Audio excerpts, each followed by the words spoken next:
Let's get more now on the breaking news that's coming into us this morning at ABC News Breakfast, and that's the conflicting reports that the former Egyptian President Hosni Mubarak has died. Those were the initial reports that we were receiving. Then security officials were saying that he had in fact suffered a heart attack and a stroke and is now on a respirator. Well, for more, Professor Bob Bowker is a former ambassador to Egypt and is an adjunct professor with the ANU's Centre for Arab and Islamic Studies, and he joins us now from Canberra. Firstly, your reaction to this news? Well, it's a potential disaster for the forces that had hoped to use Mubarak as a rallying point. The chances are that he will not recover from this latest event. But on the other hand, the political struggle on the ground is moving beyond the issue of Mubarak and his trial and the verdict for that. Has it in fact done so? What we've seen happen in the last week or so with those presidential elections, the voting and the ruling military council then assuming new powers, is that about the military, as activists are saying, a military coup in fact? Well, there's been some description of this as a constitutional coup. What we've seen over the last few weeks has been not only the debarring of the Muslim Brotherhood's first candidate for the presidential elections, but also the dissolution of the parliament, the dissolution of the Constitutional Assembly. We're moving into a situation now where the military has agreed that it will hand over power to a civilian authority, but it has been careful to remove almost all real authority from that civilian apparatus.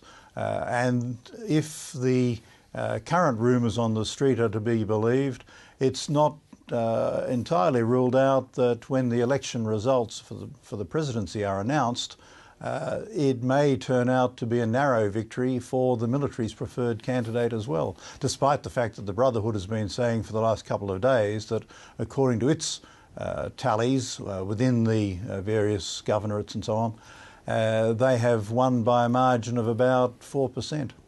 And that's the real issue of contention that's brought people out onto the streets of Cairo and have seen them gather at Tahrir Square.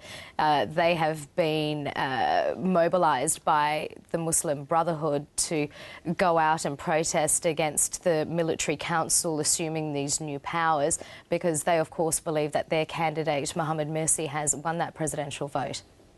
It's not only that they believe Morsi has won and that they are concerned that he may be denied that victory, but also that if he does eventually be declared the victor, he may wind up with very little more authority than the manager of a McDonald's.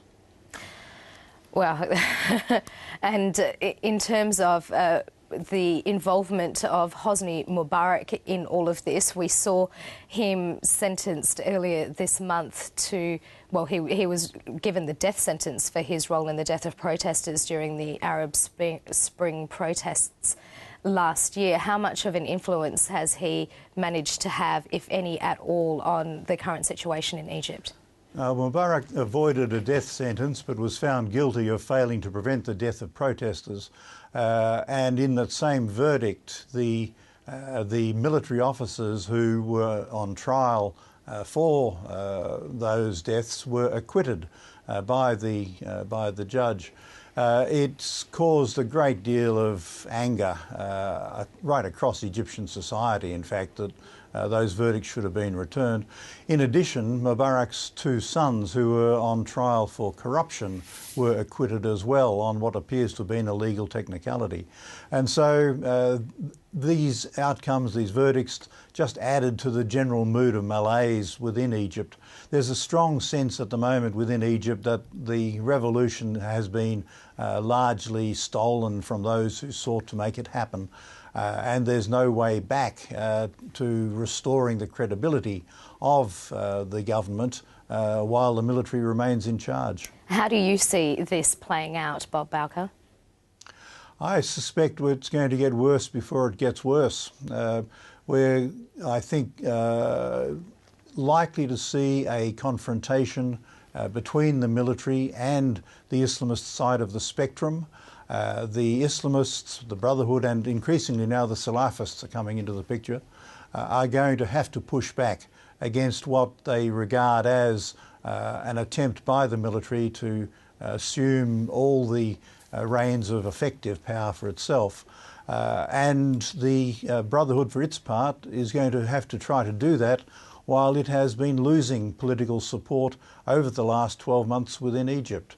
There's a sense among many people that the Brotherhood was far too greedy for power and displaced the other voices that should have been part of a wider coalition of reform within the existing system. Professor Bob Bowker, we thank you very much for your time this morning. Thank you.